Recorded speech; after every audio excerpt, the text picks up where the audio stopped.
think what we'd like to do now is just come out of this particular project and we're going to go into this other one.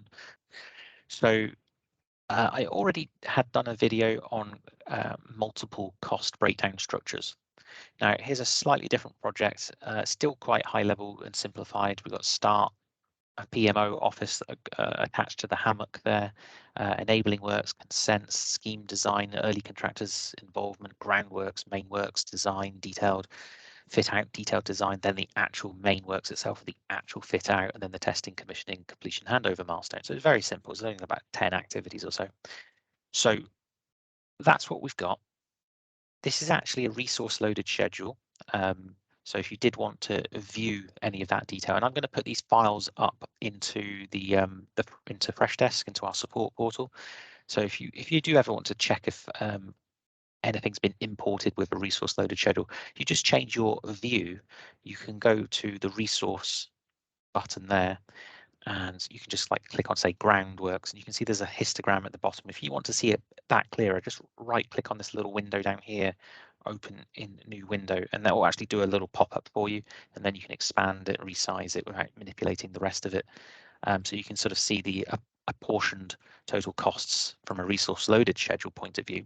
So this is not the same as what we've been looking at so far, which is the cost breakdown structure, but there are many industries like oil and gas, nuclear, that I routinely find do use this kind of approach, and they can just have it in their process procedure to do this. So it's easier for them because they're used to doing it.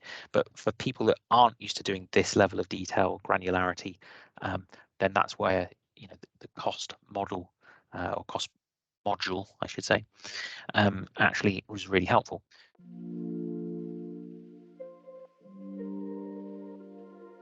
So that was a few thoughts on resource loaded schedules versus what we're doing in the cost module. But if you are leaning towards and have a preference for the traditional resource loaded schedule, I actually have another video. It's not part of this series, in this kind of 30-part series, but you can find it on LinkedIn. In fact, if you find me on LinkedIn, Chris Ritson, R-I-T-S-O-N, then I pin some videos to my profile on there, so you can go and have a look at those.